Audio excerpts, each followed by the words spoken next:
Great, so we can start. Good afternoon, excuse this little delay. My name is Leo Gabriel. I am a social anthropologist and a television journalist, but since many years active also in the peace movement. I'm very inclined to Latin America and to the Middle East.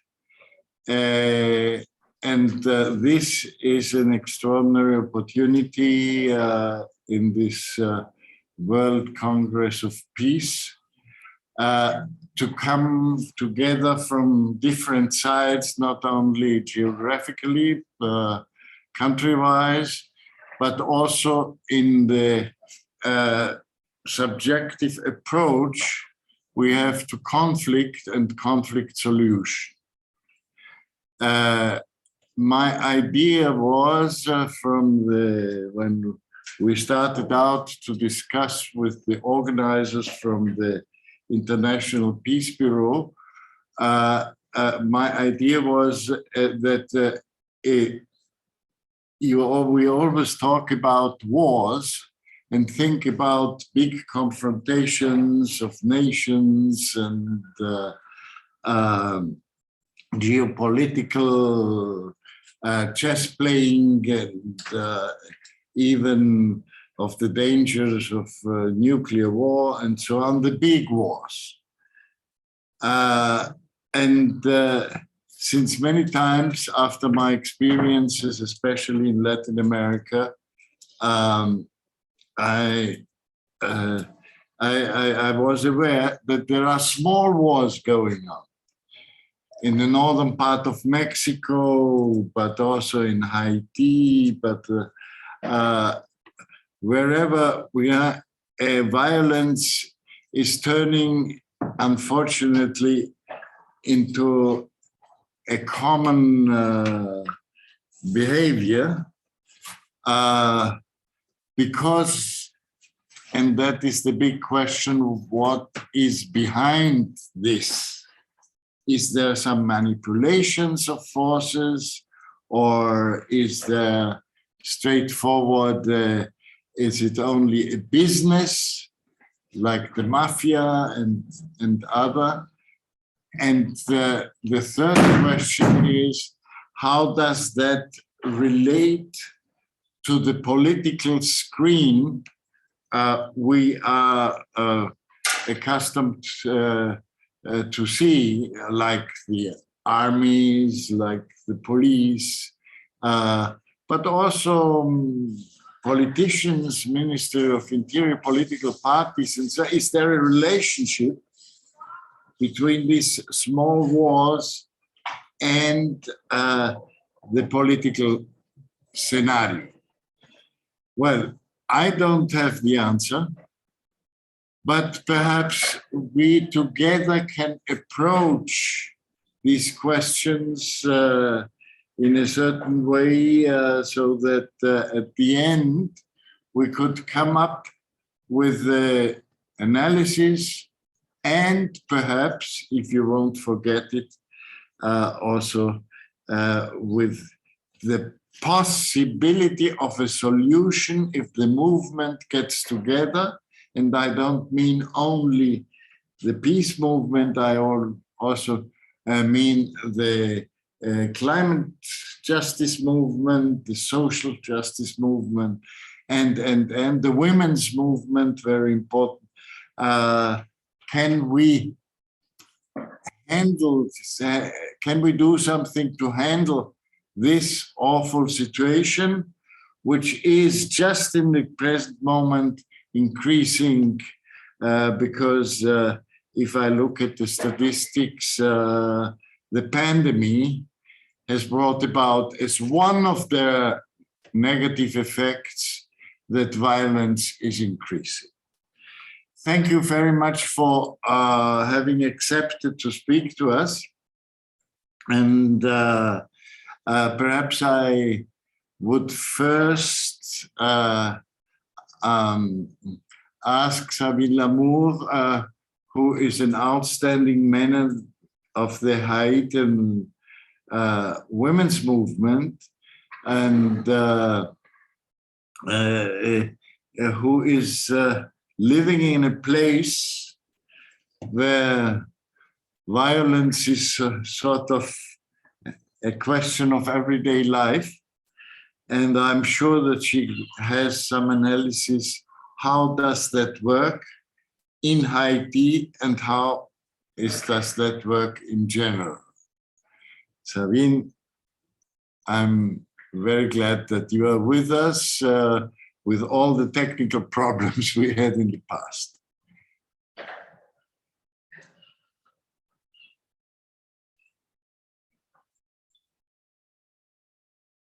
C'est à moi de commencer, s'il vous plaît.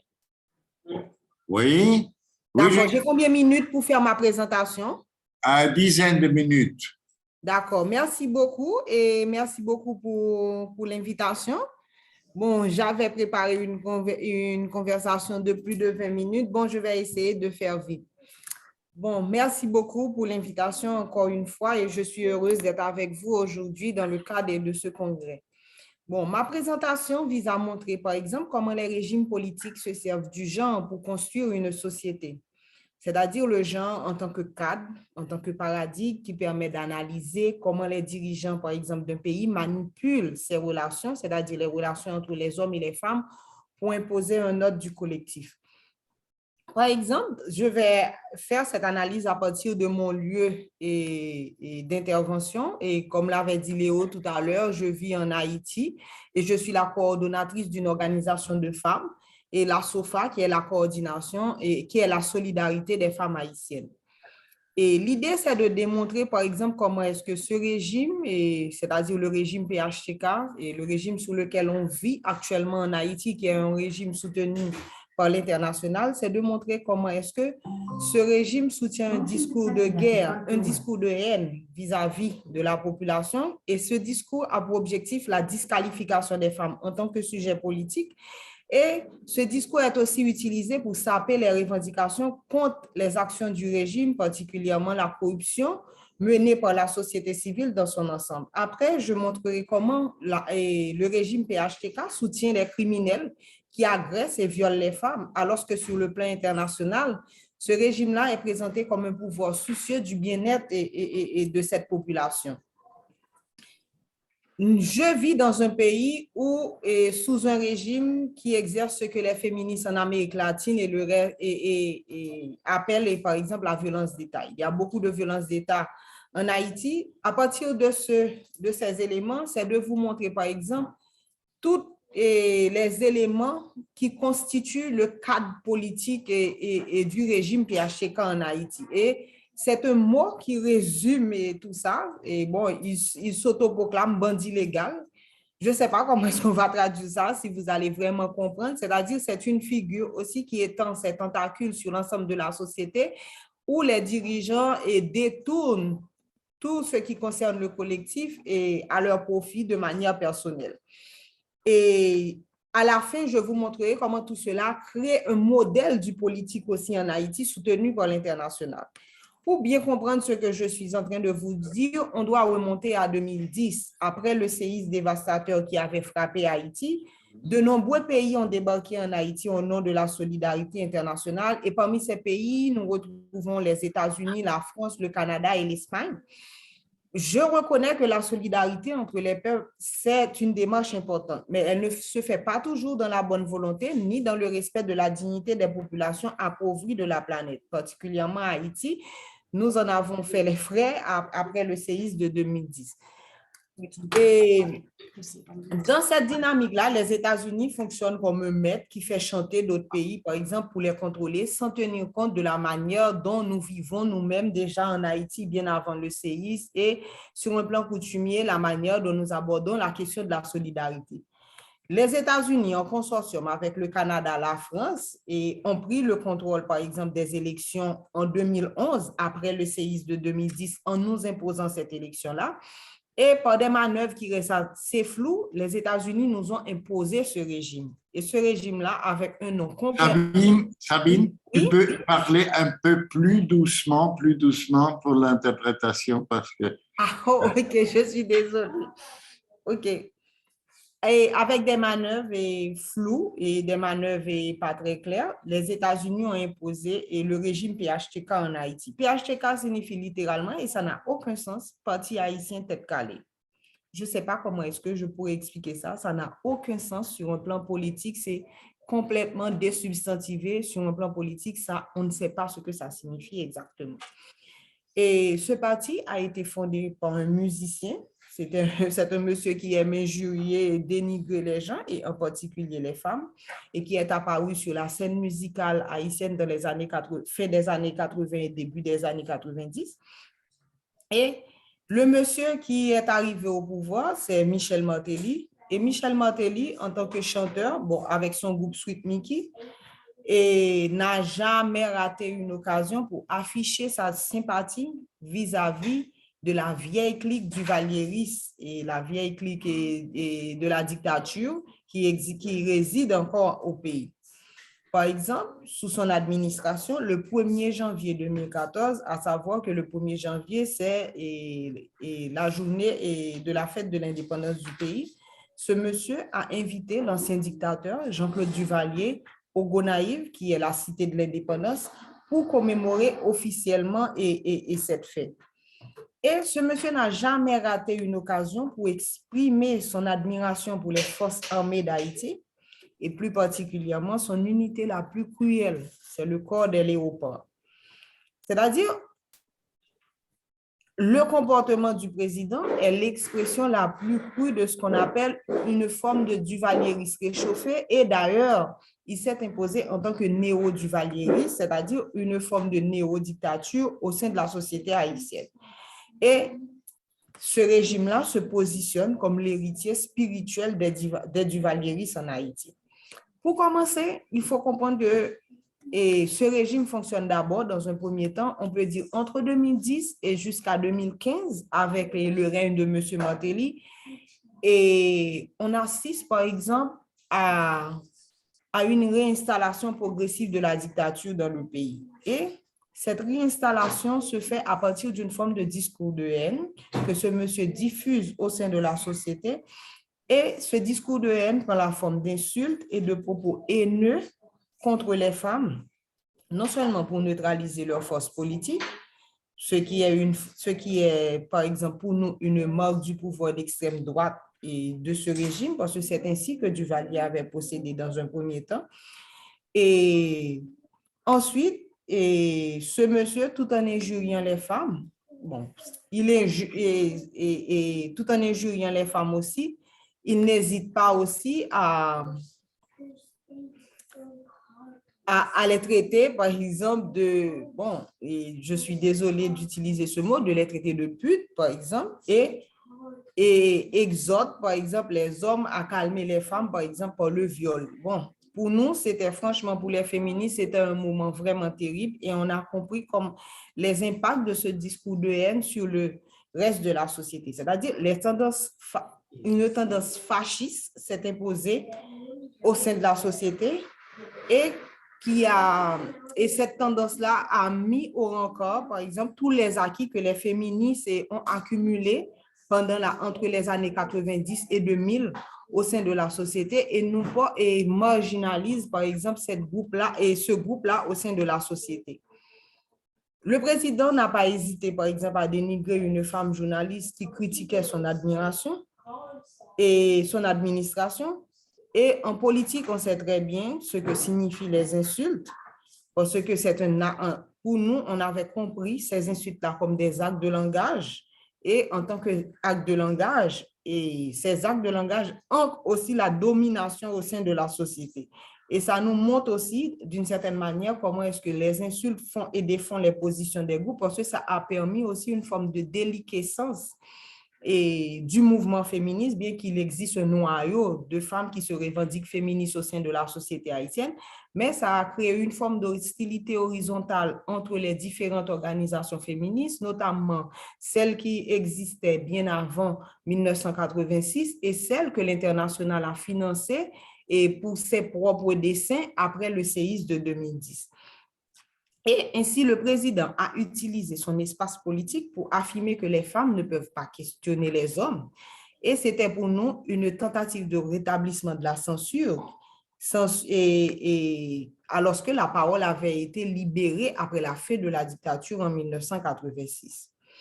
Et il faut dire que aussi, l'un des premiers actes de haine contre les femmes soutenues par ce régime est un cas que nous avons traité à la SOFA.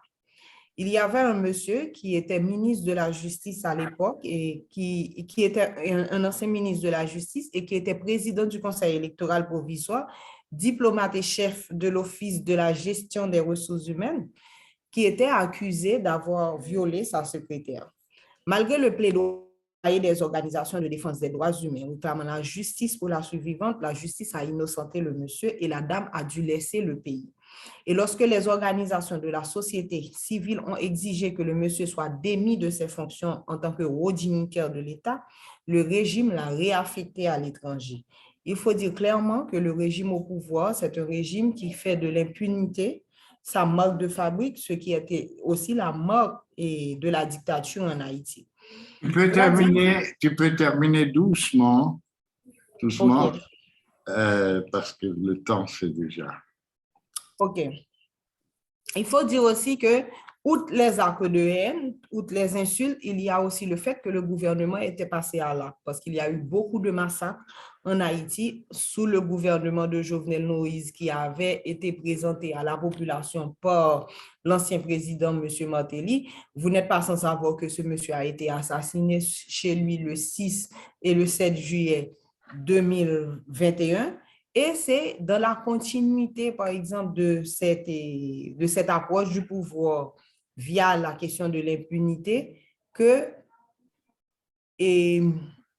nous analysons ces faits. Bon, ce qu'on peut dire, on peut dire qu'avec ce régime-là, on est face à un modèle politique qui a son propre agenda. Et quand on parle d'un modèle politique qui a son propre agenda, c'est-à-dire c'est une forme de gouvernement qui choisit de banaliser, de désacraliser le pouvoir. Et c'est la remise aussi en question des acquis institutionnels engrangés après la chute de la dictature en 1986. Il faut dire que ce modèle de gouvernance aussi n'a pas de logique. Par exemple, le président peut décider de faire n'importe quoi à n'importe quel moment. Par exemple, M.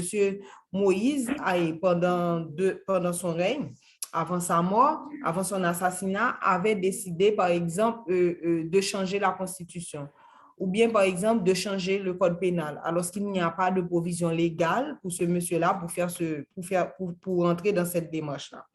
Il faut dire que on est face à une forme de pouvoir qui ne respecte pas la vie humaine et les dignitaires de ce régime ne manquent jamais d'occasion d'attaquer à la fois l'intégrité physique des gens et il faut dire aussi que certaines fois, les gens disparaissent sans laisser de traces.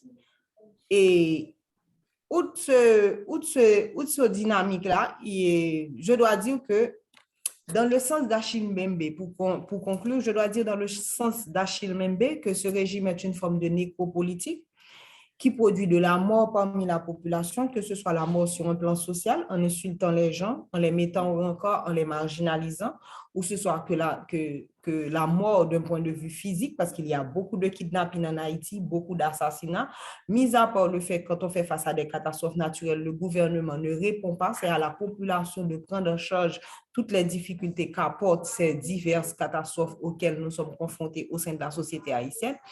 Tout cela nous permet de conclure, par exemple, que le PHTK, pour garder le pouvoir en Haïti, installe une forme de gouvernement, une forme de gouvernance qui est basée sur la production de la terreur d'État.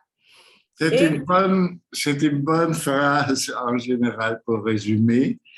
Et peut-être dans la discussion, on peut approfondir un peu plus. I was just saying, perhaps in the discussion, we could go deeper, but it was very important what our friend said, starting out with hate speech as a political form of expressing, which always goes together with machismo and with fascism in politics, leading to something which you finally call necropolitics. That's to say, a way of getting all together with this terrible bag of the fear and persecutions. And even I didn't know that torture is becoming also a regular thing for the government. Well, thank you very, very much. We will continue in the discussion with this. And now I want to present to you Jose Antonio Foronda, a Mexican lawyer who has dedicated a great part of his life to the migrant scene when the migrant scene still was not in the newspaper at the first, because there were also political interests of hiding the crimes which are happening and has been happening in the north of Mexico when the big people, Mexicans and Central Americans, tried to go to the United States. Nowadays, it is an open scenario. I've heard that about 300,000 or 400,000 migrants waiting to get into the United States, but also on the other side, the violence is incrementing, and that in spite of the fact that we have not anymore a mafia-like government, but we have, let's say, central left liberal government of José Manuel López Obrador. Perhaps José Antonio can tell us what are the basic currents, underground currents, which lead to this terrible confrontation, this hide and seek of this chasing of migrants within the Mexican framework. José Antonio. Muy buenos días. ¿Sí me escuchan bien, verdad? ¿Me escuchan? Perdón, Antonio. Please put Daniel Purcell in cabin Spanish-English, please. Gracias, Rosy. Thank you. Nuevamente, muy buenos días. Un gusto estar acá con ustedes, agradeciendo la invitación con tan distinguidas personalidades, mis buenos amigos de siempre, Leo, Rosy, a los que conozco, pues. Y es un gusto abordar un tema tan complejo en un evento tan importante como es el tema de la migración. Y no solo de la migración, sino le voy a agregar también el tema de los desplazamientos forzados o forzosos, que tiene que ver más ya con grupos humanos, que está dentro de del enfoque global, global de la movilidad humana. Y el tema de la militarización en México, que es un poco a lo que hacía alusión Leo en la introducción tan brillante que nos hizo. Y también cómo este impacto, por llamarlo de alguna manera, de las nuevas amenazas, vulneran los derechos humanos en México, y en el caso de los desplazados, los derechos colectivos de los pueblos. Muchas veces nos centramos nada más en los derechos humanos, nos olvidamos un poquito de los derechos colectivos de los pueblos, que son consustanciales. Y también del derecho humanitario, porque muchas de las expresiones de lo que pasa actualmente en la frontera con los hermanos haitianos, con los niños en situación de no acompañamiento, con los hermanos centroamericanos, con las caravanas, tienen que ver más con un tema de derecho humanitario, sin dejar de ser derechos humanos, obviamente. Bueno, los países que optaron por estrategias de militarización, por la participación masiva y sostenida de las Fuerzas Armadas en tareas de seguridad interior, presentan las vulneraciones de los derechos humanos más graves, entre las que se cuentan ejecuciones, torturas y desapariciones forzadas. También se registran violaciones de derechos significativos, ahí donde se adoptaron lógicas propias de una guerra, como la militarización de policía o las tácticas o despliegues policiales basados en la ocupación territorial. Estos efectos deberían servir como advertencia para los gobiernos, pero ignorándolos deciden avanzar en sus procesos de militarización. José Antonio, Sí, me dices. ¿podrías tú también hablar un poco más pausadamente? Es que es mucho esfuerzo Lo entiendo. cuando hablas rápido. Sí, bueno, no puedo negar mi código postal y sí hablo muy rápido, pero voy a tratar de modular mejor la voz.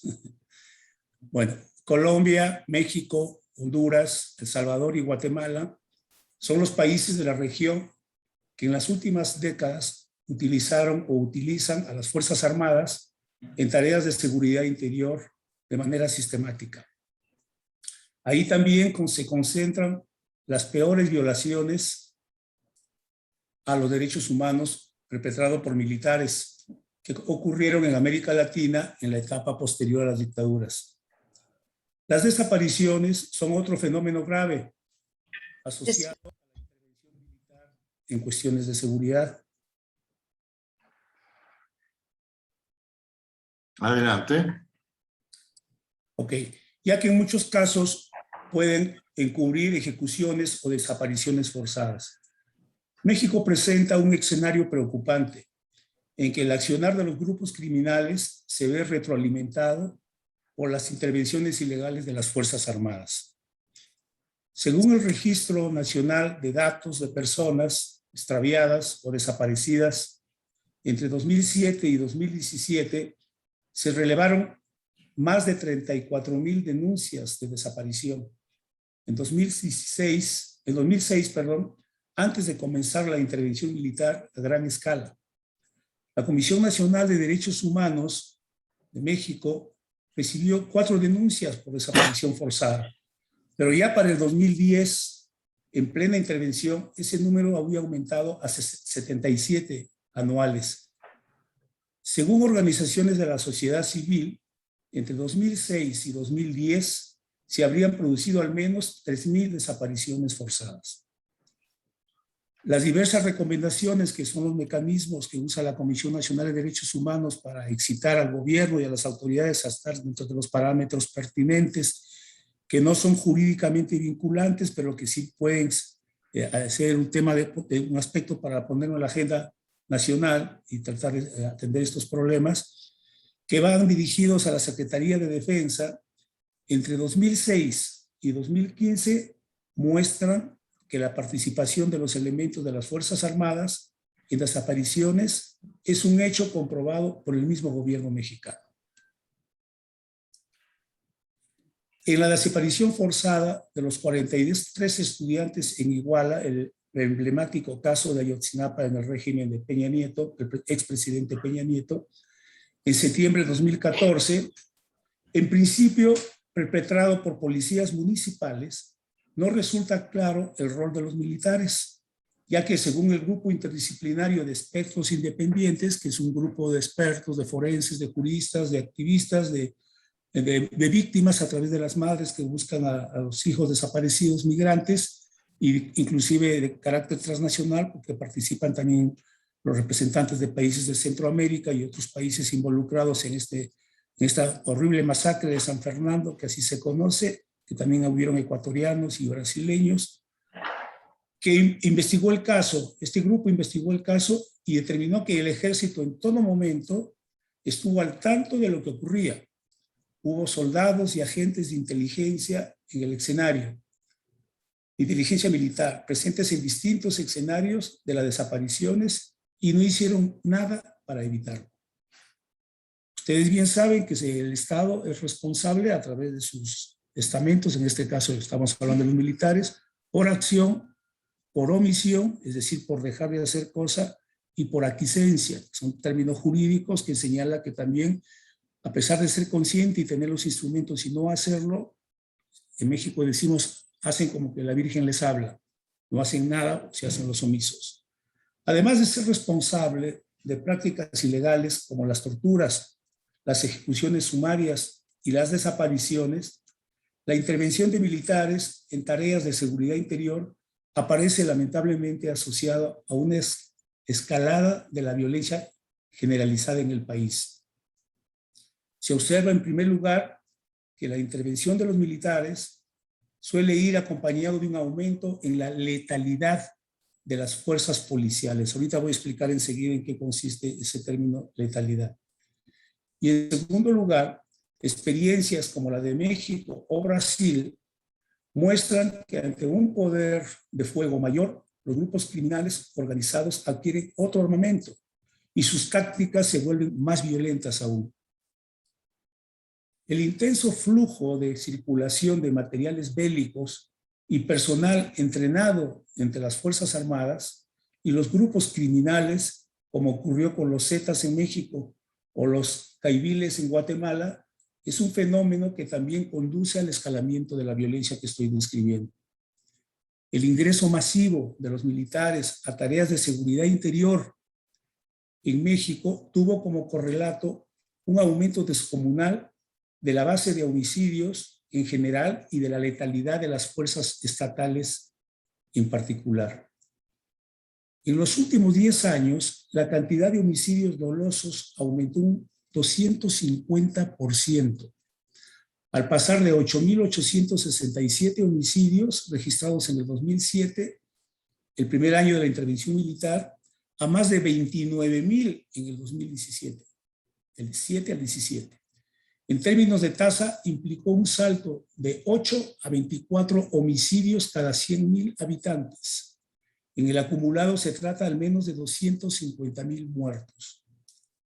La letalidad se puede medir a través de la relación entre las cantidades de particulares muertos y la cantidad de funcionarios muertos, llámense policías y o militares.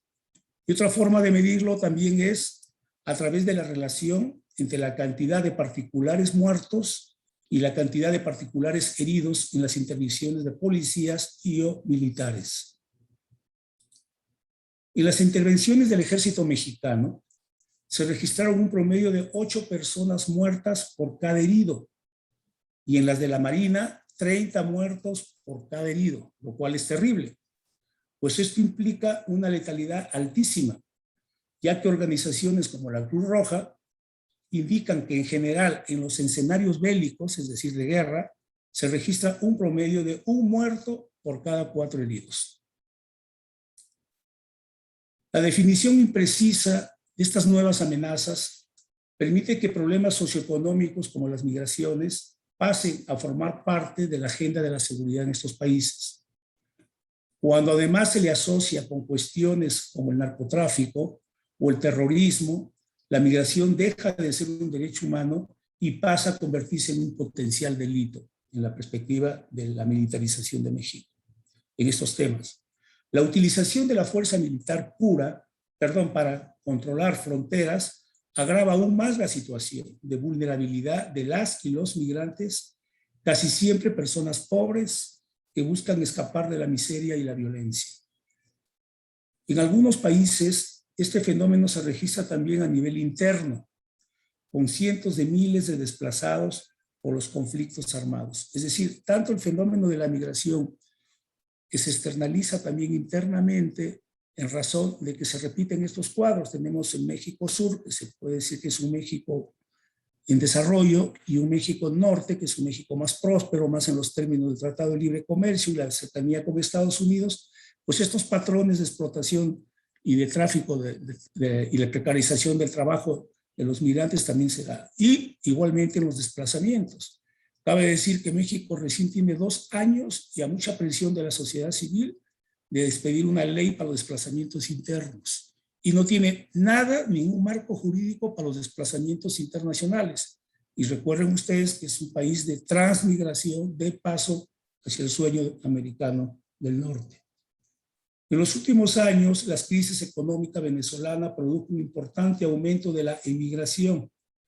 La respuesta de países limítrofes como Colombia y Brasil fue militarizar el control fronterizo. O sea, esto no es exclusivo de México. José Antonio, ¿podrías buscar una conclusión? Voy concluyendo. Y en el caso brasileño, se delegó al Ministerio de Defensa y a las Fuerzas Armadas las tareas de recepción de migrantes. Bueno, el presidente López Obrador, como bien lo dijo nuestro amigo Leo, representó una opción de cambio después de las elecciones y estableció lo que él llama la cuarta transformación. Y cuando inició sus políticas públicas en el tema de movilidad humana, generó muchas esperanzas entre los defensores de derechos humanos y entre las organizaciones de la sociedad civil, porque fue una política de hospitalidad, de bienvenida y de integración. Sin embargo, dada la presión desde el gobierno de Biden y ahora de Trump y ahora con el de Biden, cambió literalmente, radicalmente esa política y la respuesta fue la militarización y de la forma ya explicada, pero además en la práctica significar un país tercero de destino para amontonar, agolpar a todos los extranjeros migrantes que quieren pasar a Estados Unidos y ellos muchas veces no tratándolo como los temas que son de refugio o de aspectos humanitarios, los devuelven con el tema de la inmigración indocumentada. Algunas conclusiones de esto. En la guerra contra la delincuencia, quien ha sufrido las pérdidas más devastadoras es la población. El modelo militarizado ha detonado más violencia sin dar paso a estrategias efectivas de seguridad. Como Bora y otras organizaciones y personas expertas han resaltado en numerosas ocasiones que en los últimos 15 años, y con esto concluyo, ningún despliegue de fuerza será suficiente para revertir la violencia mientras actores del Estado se encuentren entre los cómplices de las redes criminales. Lamentablemente eso está suficientemente acreditado. Mientras no se priorice la reforma de las corporaciones civiles de seguridad, mientras las instituciones del país no avancen de manera trascendental en la investigación de los fenómenos delictivos y mientras se toleren violaciones de derechos humanos por parte de instituciones encargadas de velar por el Estado de Derecho. Abordar estos factores desde un enfoque de protección a la población debería constituir el norte de la estrategia contra la violencia. Tal estrategia, pues, requiere de voluntad política y seguimiento cercano para materializarse a nivel nacional. Actualmente preocupa que la apuesta del gobierno sea una creciente e indefinida dependencia de las Fuerzas Armadas. Muchas gracias por su atención. Concluí, Leo. Gracias, José Antonio, por I'm speaking in English. Thank you very much, José Antonio, for this dramatic picture of what is happening in Mexico, particularly in the north of Mexico, with figures which always surprise me that it's really a war which is going on in the north. And there is one essence I find, which you mentioned also in at the end, that if there is a dependency. We have to see that this is coming up again, then they can see you a little bit better, even if it's small, because... Thank you very much. Yes, what you said at the end is if there is a dependency of the government from the military, on the military, then everything goes wrong. That's to say, we are also here struggling in this Congress for demilitarization, and not only for the demilitarization in terms of military army people, but also demilitarization in terms of disarmament. Because in order to fulfill all these crimes, the criminals, the murderers, the gangs, the mafia, the cuarteles, they are using weapons which have been sent to them in one way or another from the north. From Germany, we have the famous case of Heckler and Koch. I myself am Austrian. We have this famous pistol Glock, which all of a sudden turn up when there is happening a massacre here and there. How does that work? What is the mechanism of that? And there I'm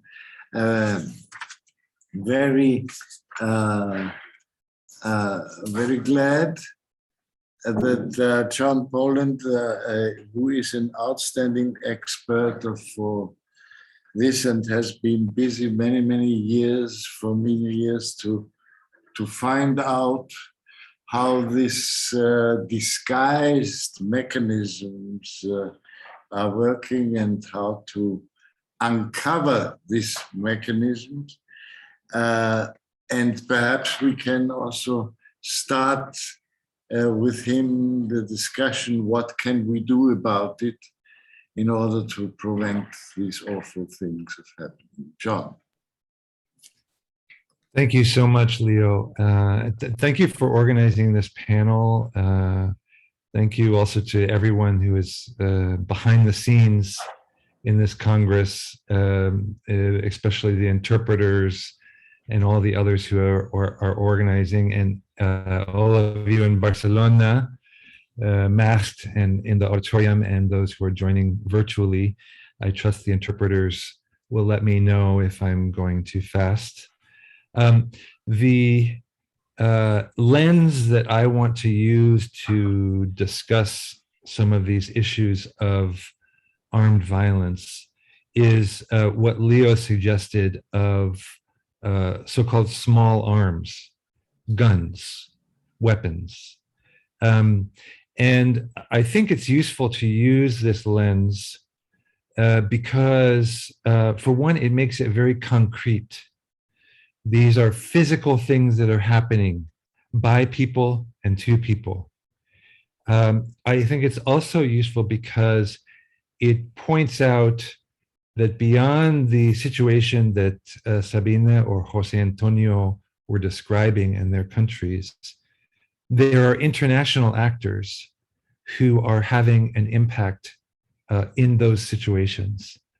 And finally, because of also what Leo suggests, it begins to point to, okay, what can we do about it?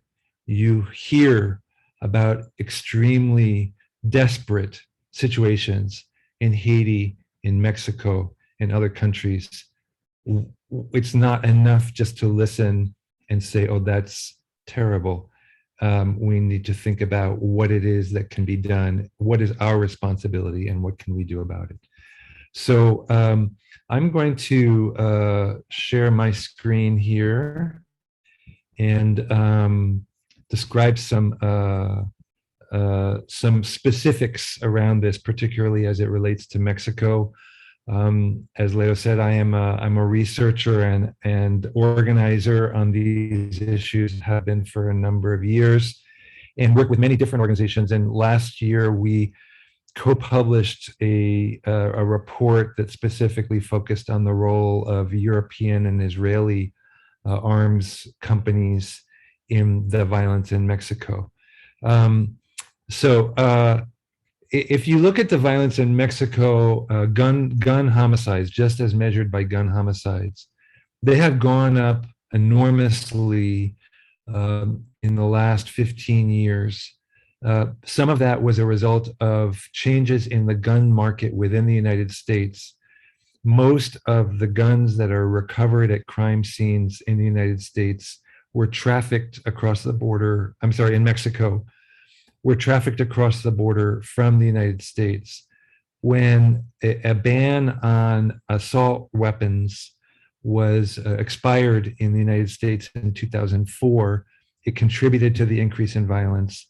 And then again, 2 or 3 years later, when Mexico, with support from the United States, declared a drug war, the number of gun homicides went up enormously and has continued to increase.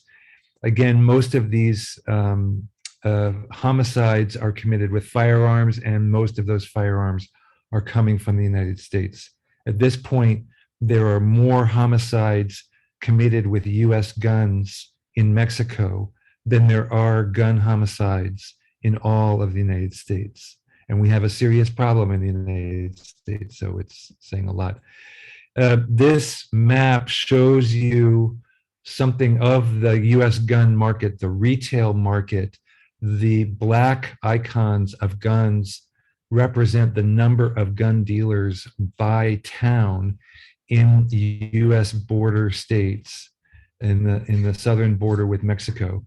The red gun icons represent the number of guns recovered by municipality in Mexico. And there's a very close relationship, because that market in Texas and Arizona is feeding the violence within Mexico. Now that's the illegal traffic, right? So this is what is sometimes called the ant trade, where you have many people who are very easily bringing small numbers of firearms over the border.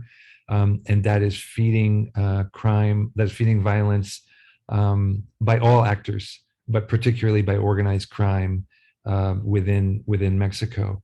Now, if we look at the flow of legal exports, so-called legal exports, the United States plays a major role, and in fact, this represents the number of firearms that have gone to Mexican police since 2006, and you see that as Leo suggested, Austria plays a major role. Italy also plays a major role. The Beretta is a major exporter, but you have other countries, Czech Republic, Germany, Israel, and Spain also playing an important role. So these are just some of the companies that are participating in this business. And again, most of them, there is some production within Mexico, but most of these firearms that are going to Mexican police are coming from outside of the country. Now, there's an important role that is transnational between European and US gun producers. The US retail gun market is enormous. That is a lot of what is feeding this flow that is going to organized crime in Mexico. But it is also easier to export firearms from the United States than it is from Europe. And so European gun companies like Sig Sauer, like Beretta, like FN Herstal from Belgium, like Glock, have set up production within the United States, both to serve that retail market within the country, as well as to make it easier to export to other countries. So Sig Sauer is now the largest exporter of semi-automatic pistols from the United States to globally. Sig Sauer is a German-owned company, but it is now producing an enormous number of weapons. And last year, Jose Antonio made reference to the militarization. A big piece of that has been the creation of the National Guard, taking over from the federal police.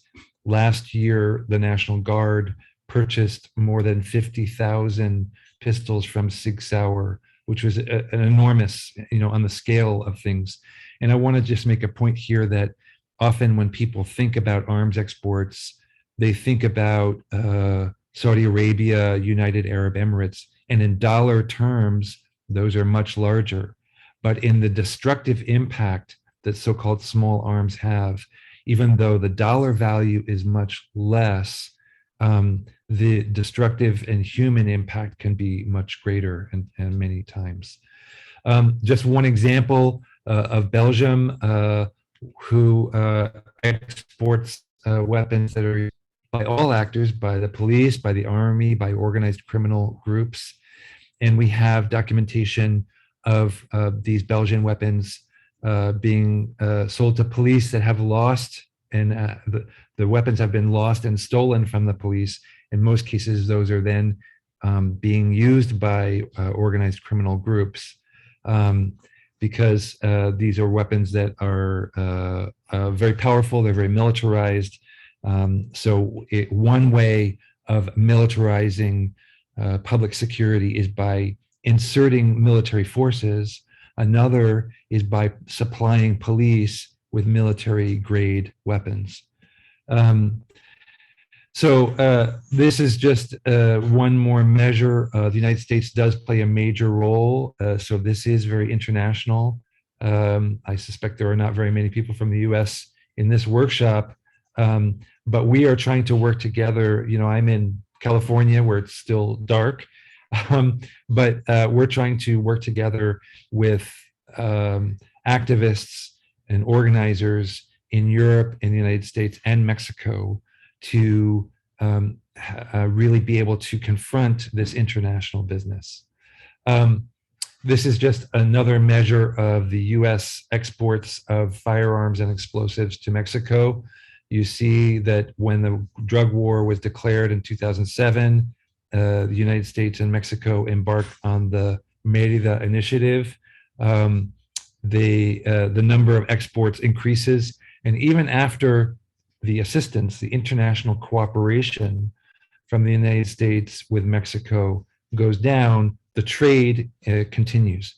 So the commerce part of it is very important to keep an eye on.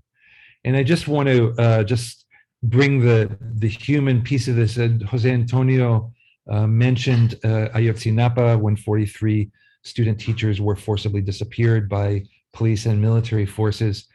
Antonio Tizapa is the father of one of those students. He lives in New York. He's talked about the enormous quantities of armament and munitions that Mexico has acquired. And the population in general doesn't know the scale of this purchase of arms, which also get to organized crime. And he says, I think that if you were in my place, in the place of the mothers and fathers of these 43 young men, and knew that these weapons were being used for the disappearance of a family member of your own, then you would be doing what I'm doing, which is protesting. So I want to say one other thing about this before concluding, which is that in order to control these the flow of these firearms, we have to know where they're going. The exporting countries, in order to control them, have to know where they're going. And that means that Mexico needs to file a declaration of who are the end users. So here's an example of an end user certificate filed by the Mexican army that went to the exporting company, in this case, Colt, which is a US gun company, saying where the guns were going. They were going to state police in Guerrero and Veracruz and other states where there are human rights violations and collusion with organized crime. And yet, the certificate, the end-use certificate that went to the US government, this is an example of exactly the same shipment of Colt firearms on the same date. This names the end user as the Mexican army. The Mexican army distributes all these firearms to police and private entities within Mexico.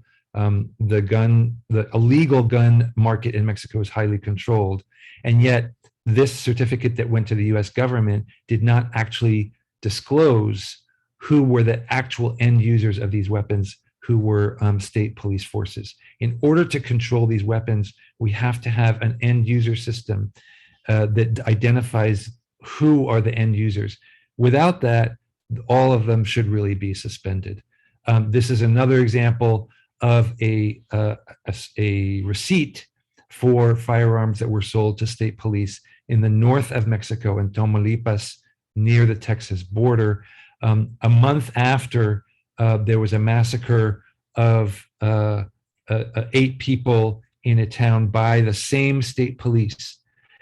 And this year, those state police have continued to massacre others, including these migrants who were in a vehicle. They were trying to get to the United States. There were 19 people, most of them Guatemalan migrants, who were killed by state police, and they were armed with these assault rifles from Sig Sauer.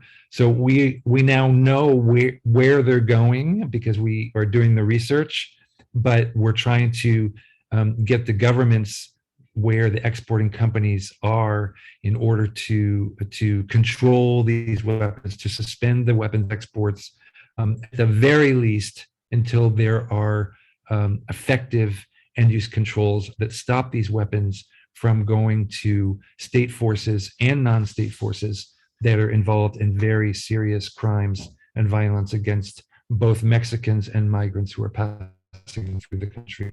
So I hope we'll have a chance to have more conversation. I would very much love to hear more from Sabina and Jose Antonio about the very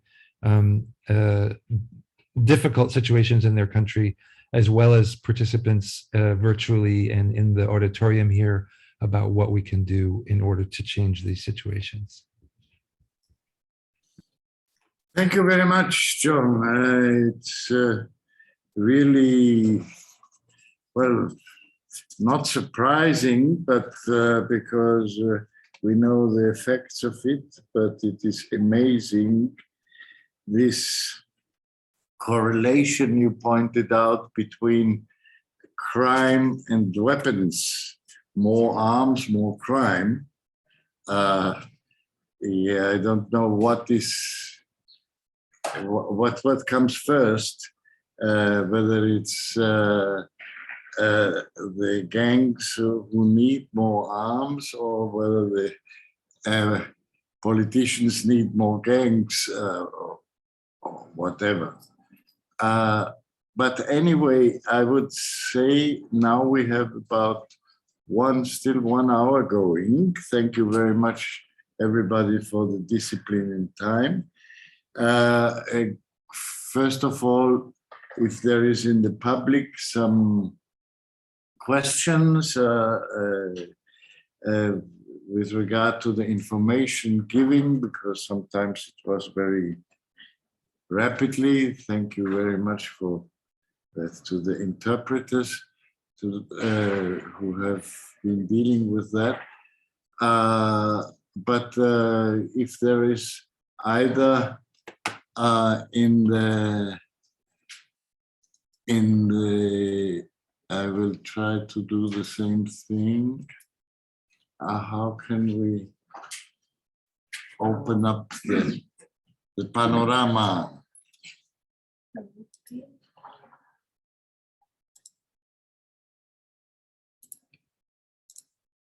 Okay. Yes, but anyway, there are also participants online.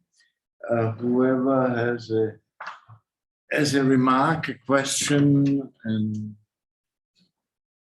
a point of view would be welcome.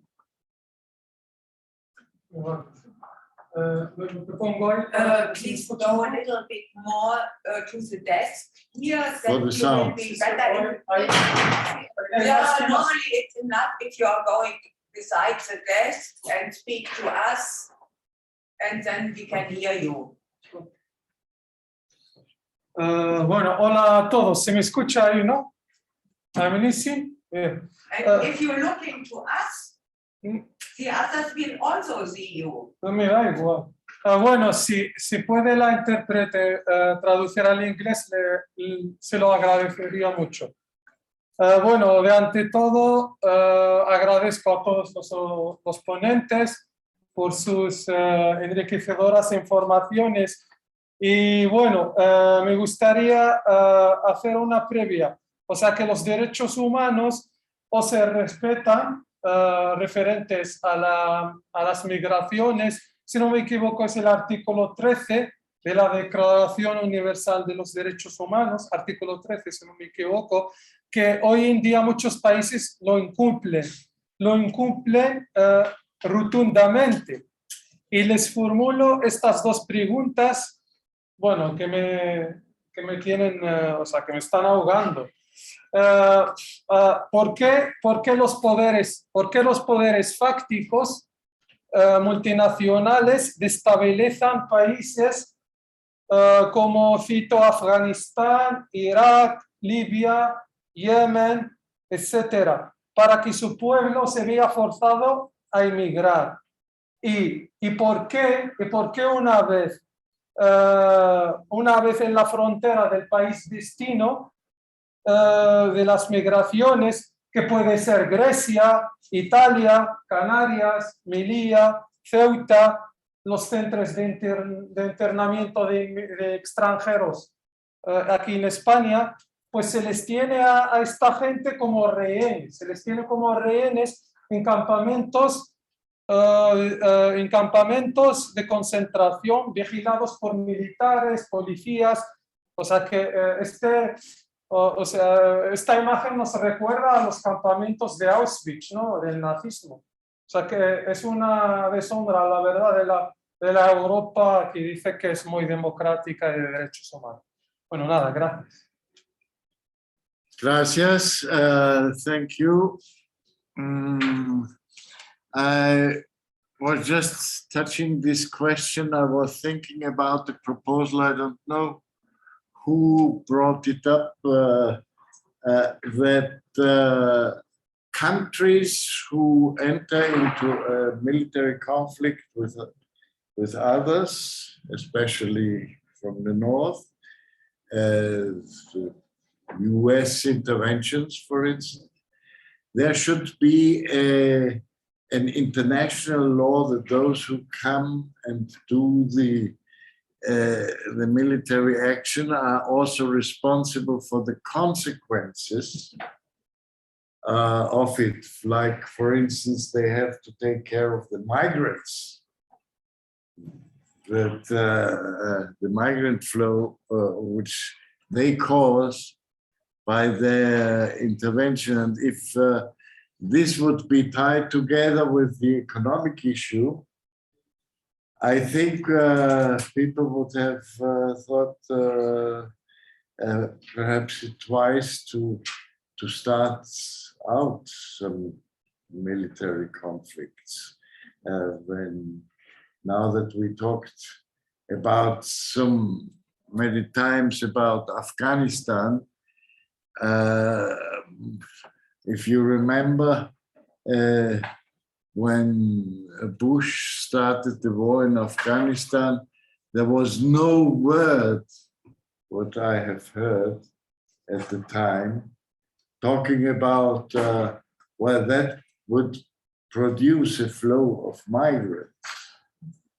It was only and human rights violation goes by saying, it was only the terrorists who were the major objective. There is something in our logic and in the logic of the leaders who has definitely to be changed. Is there any other comment? Please. Taking into consideration. You can talk to them and they... Once again, the people outside are looking at this screen too. Okay. So you speak to us, then you have the face also in They will see you more if you talk here. And if you are speaking to Leo, only a wall is you. Could I just lower a bit my mask because You can lower your mask and you can go a little bit more into the room. to the center. Then you see, you would be better visible if you go on the other side. Okay. This side. Yeah. Okay. Okay. Yeah. Yes. Coming with the ideas that you have already presented, this logic about the selling of the arms going from, for example, producers in the United States in mass towards Mexico, for example. They have no correlation. They don't understand the correlation of what is happening because you sell all these arms in Mexico and then are very like, you just say that the migrants that come into the country are the ones that are dangerous, the ones that are putting in danger your own country. But you are selling them the arms that are making that many of those people are fleeing from the country. So this logic, I don't know if the practitioners in the US are already aware of this, or if they are aware, they still continue to permit these gun lobbies to practice this. And what is happening? Really, what I want to understand is what is happening inside of all the Congress or senators that are aware of this. Because right now we see that it's happening. And we have the research that says that is happening. And I'm sure that many of the academics are trying to reach out to these practitioners and try to comprehend why are they not doing anything about this.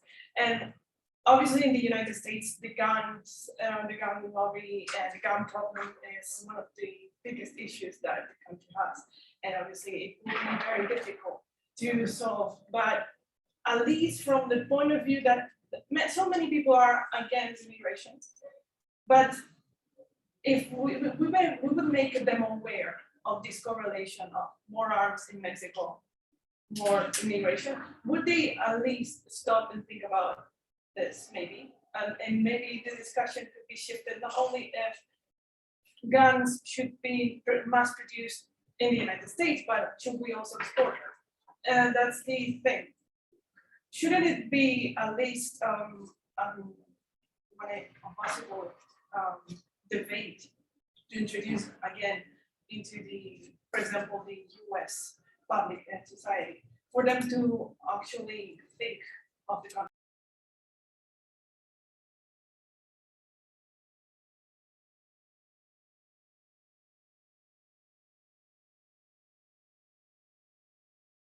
Se perdió el sonido.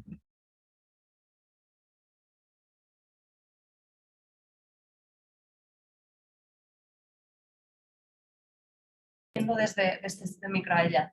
Oh, I don't know if I'm explaining myself. If the idea is we should try to reformulate the question about why immigration is coming to the US, for example. If they were to know more about this problem that is directly correlated with the arms deals and the small weapons, I don't know, maybe these are the ideas of this would go beyond if guns are good. But what is your protection. proposal? What is your proposal?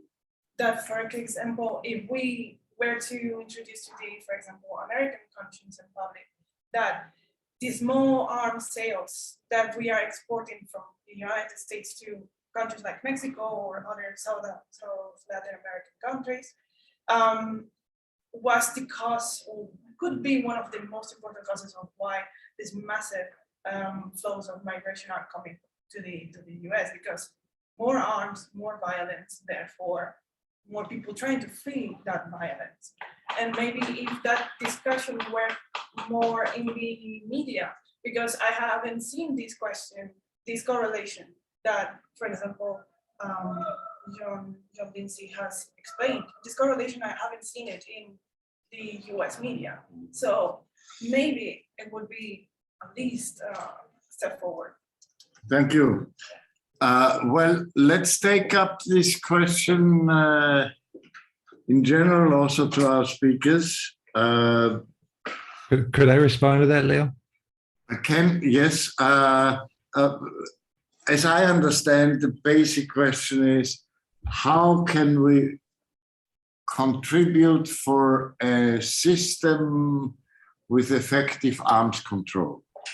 Because that's finally, it's about arms control. Is it through state mechanisms? Is it through public awareness, counteraction, whatever? What is your opinion, John?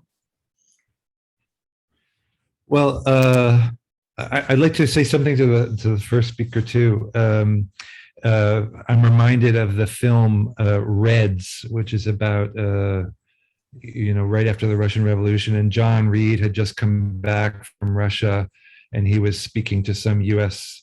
fancy group as an expert, and he was asked, "So, please explain to us why there is this world war that is happening in Europe."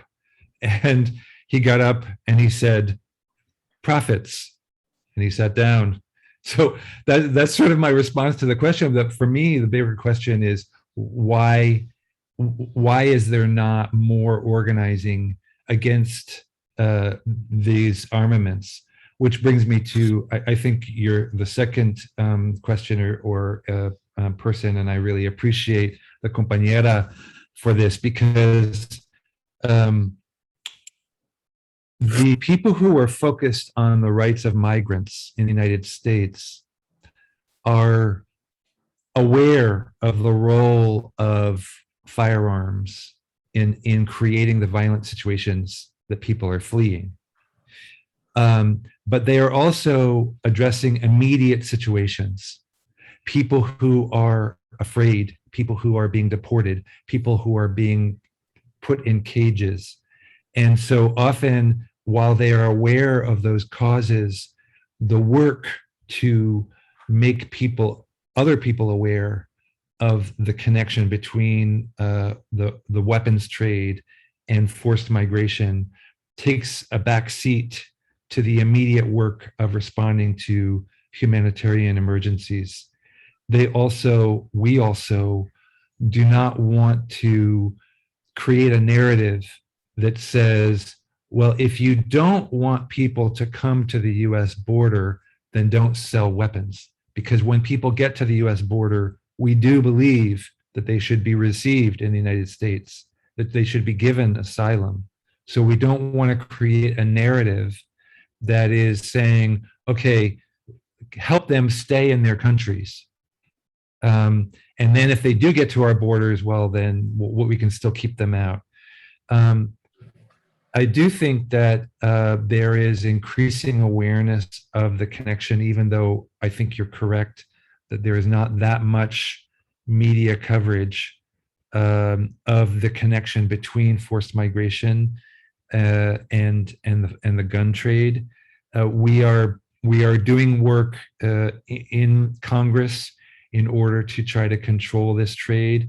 It is very deeply rooted within culture and laws and economy of the United States. So it is very, it's a long game. It's a long-term type of work. And we are trying to create the spaces where we can begin to both create awareness about it, as well as affect specific gun deals. So for example, right now, there is a license to sell more than $5 million worth of Sig Sauer automatic rifles to the Mexican Navy.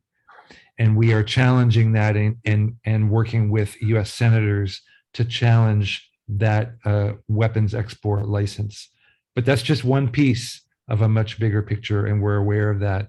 We know that we have to work on that longer term struggle to change the narrative, to create awareness, to address the racism in this, where the people who are migrating are seen as a threat, and the people who are creating weapons are seen as white folks who are just doing a good thing.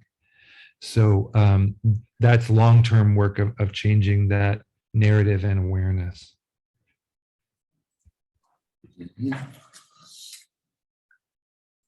Yes, I ask myself,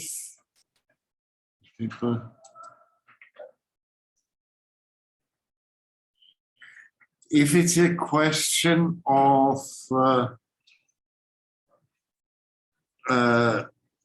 reducing the problem to the mechanical side, I would say, the arms trafficking, or if we have first to have a sort of a détente in the migrant areas, for instance, or in the case of Haiti, the infights between different sectors of society. We have to do that, and then the need for arms or the request for arms would be less big. Should we, in the time being, concentrate our forces not much more towards the human rights, for instance? Thinking of that, I'm also thinking about the different constitutional efforts being made in Chile, in Colombia, and so on, to have a grassroots, a system, also a democracy system, where there is a sort of a grassroots control. Isn't that also a way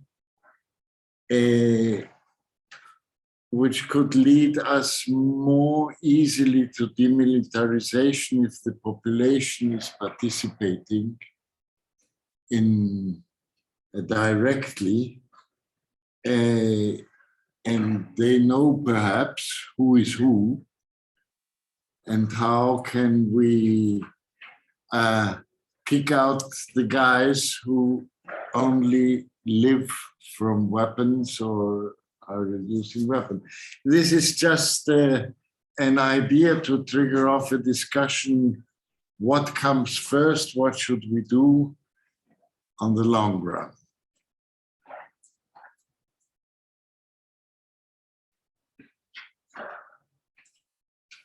¿Puedo hacer uso de la palabra? Sí.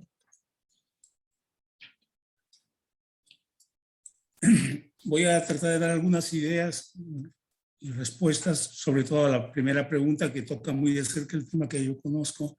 Claro que está relacionado con todo lo que estamos hablando aquí, y la variable de la migración que aparece en todas las preguntas e inquietudes.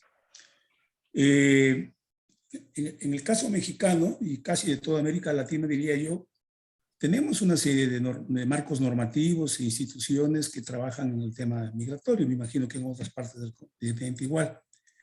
Pero en el caso de América Latina, el tema pasa por una serie de elementos complejos, como es el tema de la corrupción, como es el tema de la impunidad, pero sobre todo, diría yo, como abogado, en un tema de fetichismo de normas. Estamos llenos de normas, ¿Fetichismo de qué? De normas, de leyes. De normas, de leyes. Tenemos un montón de leyes, un montón de normas que nadie las cumple, empezando por el Estado mismo. ¿Y por qué el Estado mismo? Porque el Estado mismo, cuando se trata de un tema de migración o de inmigrantes, tiene una manga ancha, una posición de discrecionalidad tremenda frente al migrante. Otro tema que no se aborda en las políticas públicas es que se va más a los efectos que a las causas de la migración. Y se omite aspectos que podrían ayudar a solucionar de menos regionalmente este problema, como es el tema de la corresponsabilidad de los estados. ¿Por qué el estado receptor nada más va a tener la situación de tener que resolver un problema de esos flujos migratorios que lo rebasan a veces, como es el caso mexicano? Y no hay ninguna corresponsabilidad respecto de los estados expulsores. Y el tema para mí central que mueve estos flujos migratorios no es el único, pero es el económico. Y también existe responsabilidad de los estados en cuanto a que necesitan esas manos de obra vulnerables, con derechos humanos violentados, para la explotación en cuanto a la parte del pago laboral y de sus derechos. Y hay pruebas fehacientes, claras, que cuando hay voluntad, cuando hay entendimiento, se pueden arreglar estas cosas. Por ejemplo, ¿por qué México tiene hace muchos años en su constitución, desde el 1917, todo un capítulo de cómo deben de ir los trabajadores emigrantes mexicanos a trabajar al exterior? Todas las garantías, todo el contrato, la supervisión del Estado, etcétera, etcétera, etcétera. ¿Y por qué funciona con Canadá, que hace años lo hace, y no con Estados Unidos? Sería una pregunta, por ejemplo, muy de fondo, porque obviamente hay intereses creados de que esta mano de obra vulnerable pues, pueda accesar en determinados periodos y pueda ser explotada. ¿Por qué los megaproyectos como los que se están haciendo ahorita en el sureste mexicano van encaminados también a crear un espacio transnacional de precarización del trabajo en cuanto a los migrantes? Y finalmente, con esto termino, hay una errónea conceptualización del estatus del migrante que llega a un país, al menos en América Latina, que conozco más. Se confunde muy fácilmente la situación de un migrante con el de un refugiado. Se parecen, pero no son lo mismo. Y hay una ausencia de normatividad y de políticas públicas respecto de los desplazamientos forzados o forzosos. Se está hablando de un pacto mundial de la migración para hacerla ordenada, sistemática, programada. Pero cuando se entró a la discusión de ese pacto y también a los objetivos de desarrollo sostenible, inicialmente se estaba hablando de la pura migración legal, no de la indocumentada. Y gracias a que hubo presiones de organizaciones de la sociedad civil, se puso en la agenda el tema de la migración de los indocumentados. Y finalmente también, como bien decía John, es un problema de tema cultural.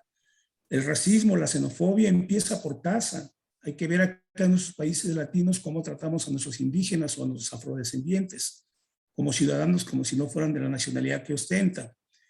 Y en ese sentido, pues tenemos que empezar esto desde muy abajo y realmente hacer que se hagan una realidad los mecanismos de colaboración en los estados. Un buen ejemplo de lo último que digo son, por ejemplo, los parlamentos que existen en el Mercosur y en el Pacto Andino, en América del Sur, respecto de leyes laborales de migrantes, que tienen una aplicación supranacional entre los estados que componen esos mecanismos de integración, y el trabajador fluye libremente a trabajar, el trabajador migrante, y no se le criminaliza con la denominación de ilegal, porque un migrante no puede ser ilegal, estará irregular, estará indocumentado, pero jamás un ser humano puede ser ilegal.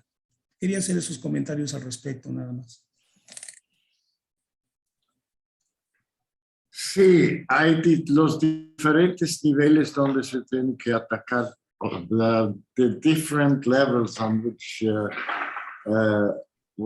we have to face the problem. The problem is so obvious that we need not discuss about it. It was very interesting to see through our speaker a sort of an analysis of where and who are the guilty ones for all these processes.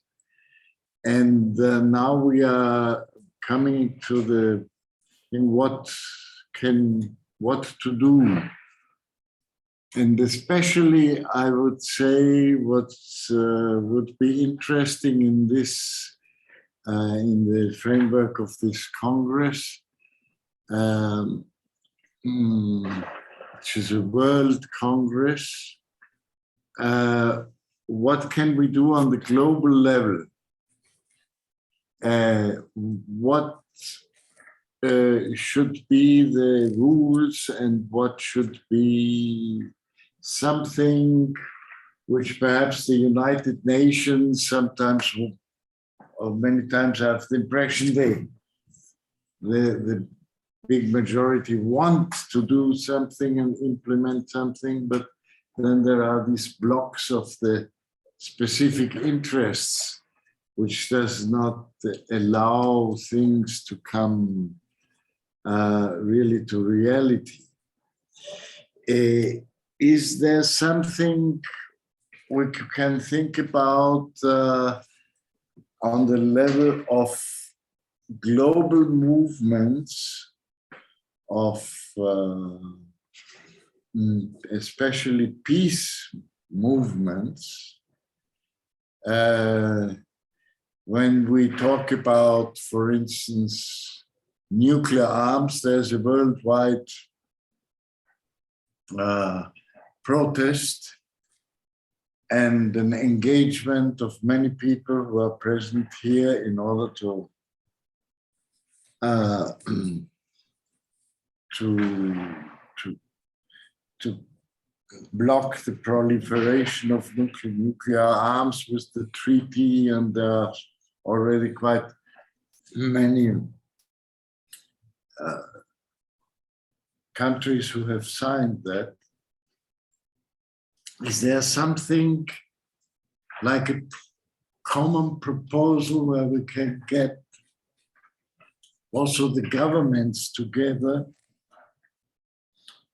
as an instrument against the armies who are more closer to this proliferation of arms? Because it would be interesting if we on that level could come up also in this Congress, the World Congress of Peace, with some kind of proposal. And let's give way to our fantasies, and beyond the analysis and beyond the accusations of violations and so on, what could a considerable amount of people like those who are engaged in peace movement contribute to counteract what we are talking about?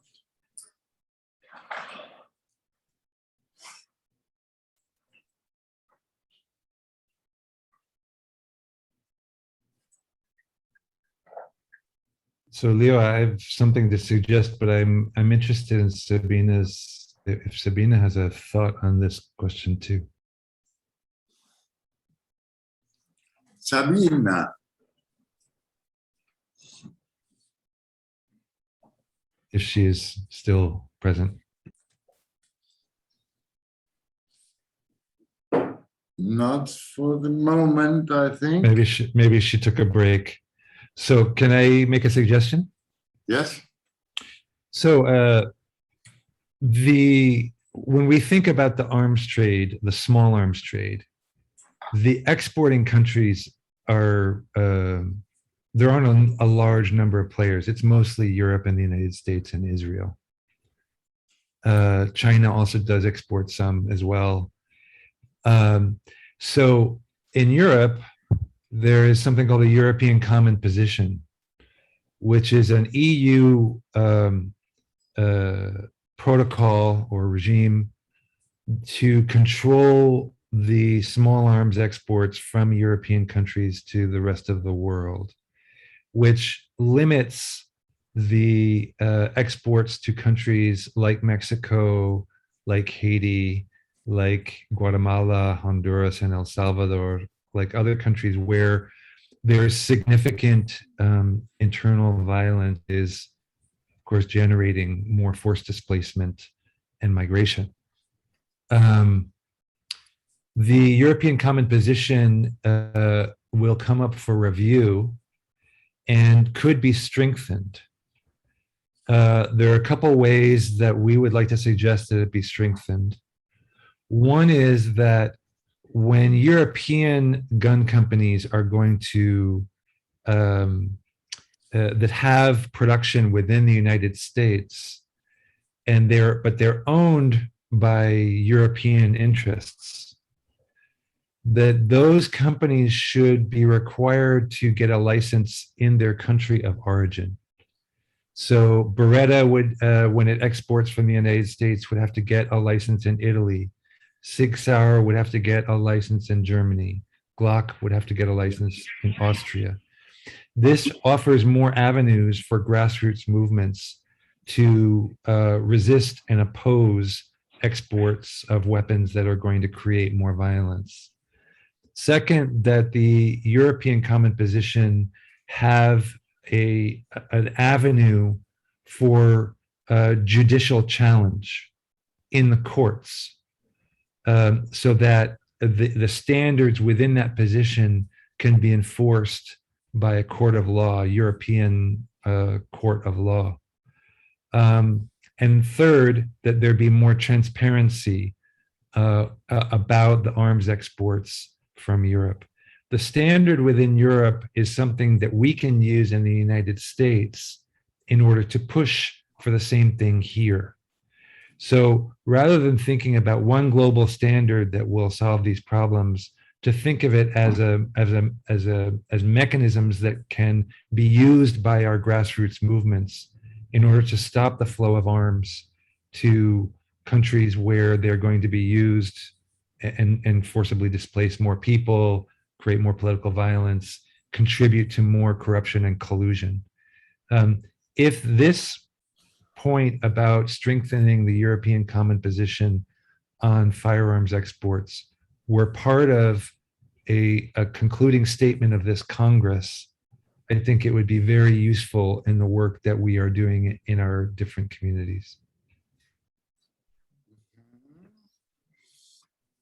Very interesting suggestion. I think we are going to have in this Congress tomorrow some assembly-like formats where one could enter this. Perhaps this workshop could formulate what you just have said, the requirements for a stronger control of arms traffic as such, not only to the countries where in the south, but in general outside, because let's not forget that wars are also many times starting with small arms. Leo, ¿puedo tratar de hacer una aportación al respecto? Yeah. Dicho por la Organización Mundial de Comercio hace varios años, todos los mecanismos de integración económica, que es como ahora está dividido el mundo comercialmente y geopolíticamente, deben de contener una cláusula democrática y de derechos humanos. Y son espacios a los que a veces poco acudimos para hacerlos valer. Y me explico. En la reciente negociación del ahora llamado TEMEC entre México, Estados Unidos y Canadá, hay un capítulo 20 que ya permite a sus socios de México, le hace Estados Unidos y Canadá, venir in situ, miembros representantes del Consejo Económico de Cooperación para América del Norte, a verificar y a documentar el cumplimiento de los derechos sindicales. México tiene una larga tradición de un corporativismo político y sindical, imagínense lo superlativo de esto, y también el cumplimiento de los derechos humanos de carácter laboral, con lo que perfectamente podría entrar el tema de los trabajadores migrantes. Entonces creo que son espacios de oportunidad que no hemos explorado y que sería muy interesante hacerlo a partir de lo que significa los tratados de libre comercio, que no solamente son intercambios de bienes e insumos, sino también de servicios y de fortalecimiento de la democracia a través de los actos de comercio. Inclusive, y con esto concluyo, hay una norma internacional del lenguaje del ISO que dicen los expertos que es el lenguaje de la globalización, que es de responsabilidad social, es la ISO 26000. Y esa norma precisamente hace confluir a las empresas, a las transnacionales, a las organizaciones, el cumplimiento de los estándares de la responsabilidad social de sus integrantes, de los derechos humanos y del medio ambiente. O sea, sí hay algunos instrumentos al que los podríamos echar mano con un poquito de creatividad, nada más. Mm-hmm. You have a hand from Rosie also. Pardon? You have a hand up from Rosie online. Ah, yeah, Rosie. Hola, hola, ¿cómo están? Antes de que hables, I wanted to say, still in response to José Antonio, that in the treaties of Europe, the European Union with Mexico, for instance, and in the whole NAFTA concept, and also with Mercosur, there is this clausula of human rights, but it never is being applied. That's the thing. There can happen the most horrible things, and this is not so. It's not only the legal framework, but it's also the pressure which civil society has got to put together in order to implement these rules. Sí. Adelante, Rosy. Gracias, Leo. Bueno, primero que todo, gracias por las palabras. Ahí me escuchan, ¿verdad? Sí, Gracias por las palabras que nos han compartido, los que han hablado. Saludos a Sabine, hasta Haití. Yo tengo como varias preguntas de reflexión, ¿no? Y por un lado preguntar si hay alguna iniciativa más de incidencia en la legislación de los países para hacer frente a esta política de armamentismo global, ¿no? Por ejemplo, pienso en Estados Unidos, que está esta asociación del rifle, que construye toda una narrativa de defensa, ¿no? Y también cómo se hace el uso de armas en México, o sea, cosas muy, muy terribles donde pasan armas ilegales de Estados Unidos y con esas mismas han asesinado a mismas autoridades de Estados Unidos en México, ¿no? Cosas muy graves. Y la otra es cómo también enfrentar esta cultura del odio que se siembra en nuestros territorios y que provoca las guerras. Creo que esa es una pregunta para seguir andando. Y bueno, gracias, Leo, y gracias por el espacio. Ajá. Bueno, en parte, en a certain way, what John was proposing before goes in this direction to have a certain.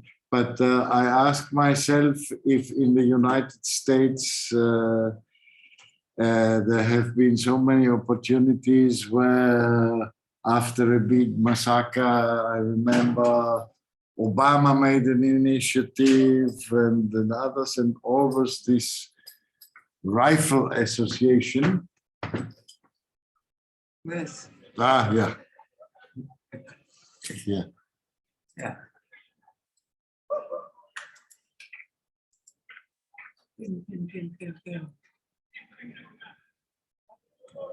Yeah. Thank you. That this Rifles Association, and I don't know which other organizations, were always, it seems to be that they are stronger. I can't understand that. Have they more votes, or what is the reason why things like the ones Rosie proposes, or like the one you have in mind, never come off the ground? ¿Podría responder? Yes. Pues gracias, Rosy. Creo que, bueno, respondiendo a Leo también, yo creo que muchas veces se ve solamente en Estados Unidos las acciones del gobierno federal. Entonces, después de esa masacre de niñitos en 2012 en una escuela en Connecticut, fracasó una iniciativa para controlar armas de fuego, pero a nivel estatal es donde hay la mayoría de la legislación sobre armas de fuego dentro de Estados Unidos. Y a nivel estatal, la situación es mucho más polarizada. Entonces tienes estados como Texas, donde el mercado es súper abierto, enorme, muy militarizado, etcétera. Y hay otros estados como Nueva York o California, donde sí hay leyes de control, donde, claro, es todavía un mercado enorme. Somos Estados Unidos, pero solamente uno mira a lo que está pasando en Washington. Claro, la política en Washington, y no solamente sobre armas, está muy estancada, ¿no? Muy polarizada, muy pues estático. No se puede lograr muchas cosas, pero tenemos una iniciativa, por ejemplo, el mes pasado 4 senadores enviaron una carta al secretario de Estado llamando para suspender toda la licencia para exportar armas de fuego a militares, corporaciones militares o policiales, si no identifican el usuario o si el usuario final implicado en violaciones graves de derechos humanos o colusión con el crimen organizado. Eso es un paso. Estamos creando como cada vez más fuerza y creo que esto es algo que queremos crecer dentro de Estados Unidos y también en otros países en Europa, Israel. Yo diría que la Asociación Nacional de Rifles está pues muy desorganizada en estos momentos, están en las cortes, están perdiendo mucho dinero, está muy cuestionado por sus propios miembros. Y claro, aún así, la mayoría de senadores son, hay que tener 60 senadores de 100 para pasar legislación y los demócratas no tienen 60. Entonces, es muy difícil lograr cambios sustanciales en la legislación federal, pero llamamos para acciones a nivel ejecutiva que sí pueden cambiar la situación. Contestan las preguntas de reflexión de Rosy.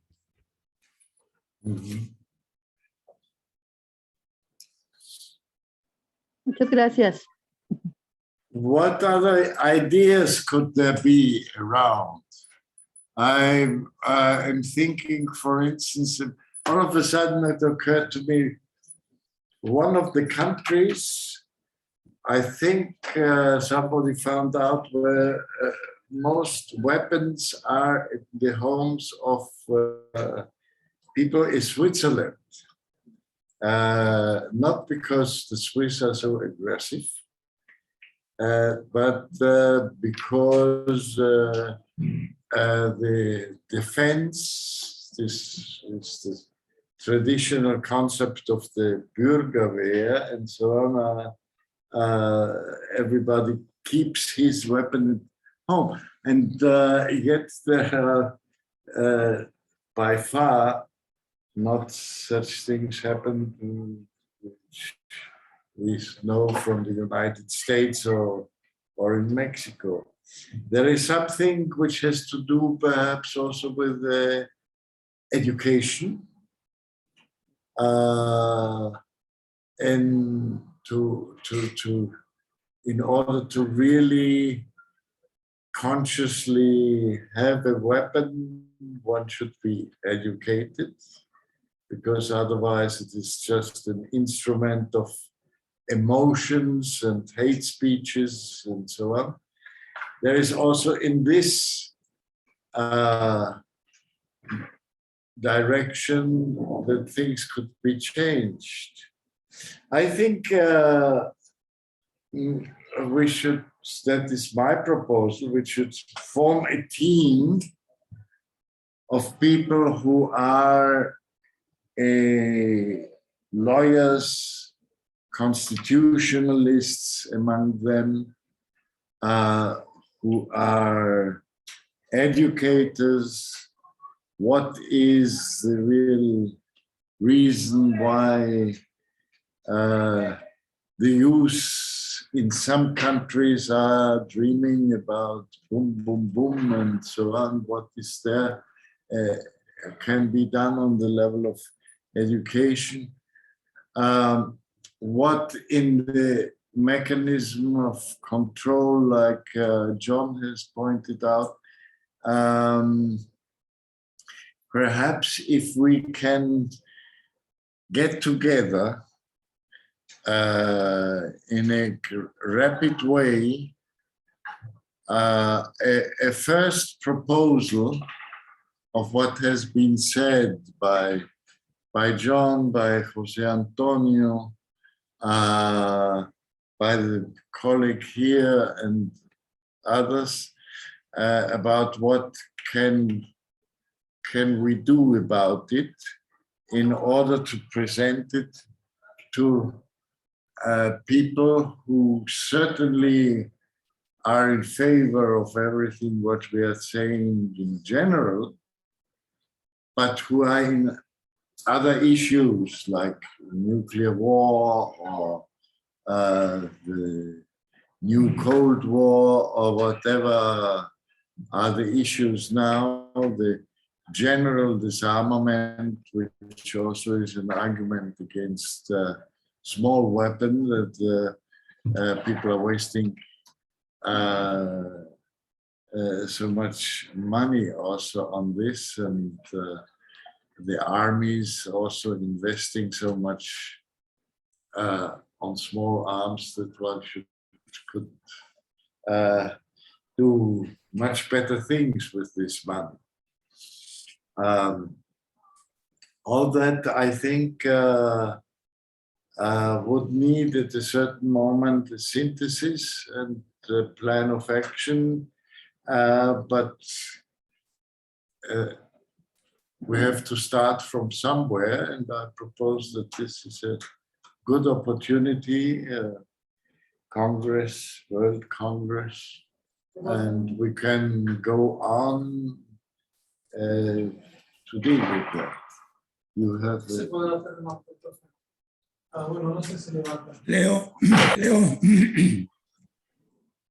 Hago una pequeña aportación. Bueno, referente a esto de educación, está muy bueno educar en lo que es la cultura de paz a las recientes generaciones, a las generaciones futuras, pero siempre también que hay que tener muy en cuenta un factor muy determinante que son los videojuegos, porque vivimos en la era digital y lo que vemos los adolescentes principalmente muy adictos a juegos de guerra donde se utilizan las pistolas, los tanques, no sé qué, o sea que estamos ante una generación que puede ser más agresiva de las que hemos tenido. O sea, no sé, los pedagogos y también los estados tienen que censurar algunos juegos como tales, porque es que a un adolescente, por ejemplo, un niño que esté jugando a esos juegos, le apagas el wifi, armará una locura en casa. O sea, que están muy apegados a esas cosas, sería algo terrible. Bueno, nada, respecto. No, this is a very, very important point, because really sometimes with this, when we talk about small arms and who produce big crimes, massacres, I sometimes have the impression of reading some of the what then the lawyers say about what the criminals say, that that they are that unconscious that this is quite simply a question of video game. They're repeating video game. We had that in Austria now with about 1 year ago, the 2nd of November last year, we had a sort of an Islamist terrorist attack in the center of town, and I know somebody who has been as a sort of counselor of this criminal, let's say, know each other. And he by chance was in one of the cafes, and he told me afterwards, I was thinking for a moment of standing up and said, hold it, this is not a video game.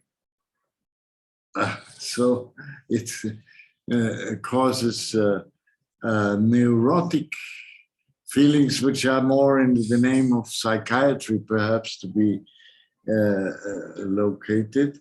It's a cultural phenomenon also. But going back to our initiative and initial endeavor. If you want, I mean, everybody feel free, but it would be an opportunity. I was thinking here in the World Congress of Peace for Peace to come up with some elements tied to this question of small wars, of small arms, like the ones who John has had, but and Jose Antonio, but also others. And I would suggest, if you have nothing better to do, since this this Congress is a limited time,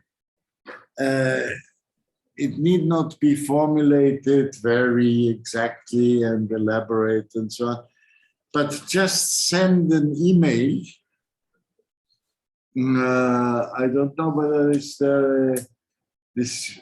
this channel accepts email only for registered people.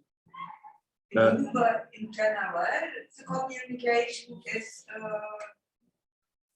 for registered people, but there's also a proposal to send to all these 3,000 registered people a proposal we have, and as a result of this workshop. Other emails No, okay, but can you tell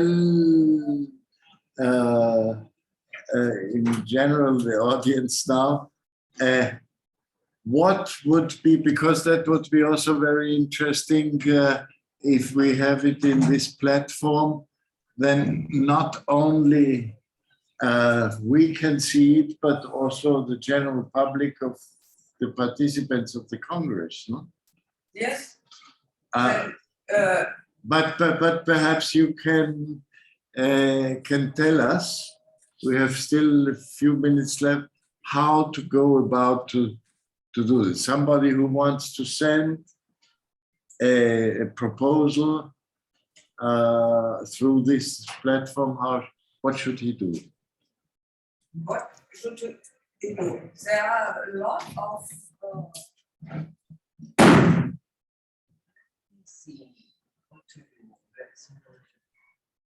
it's a platform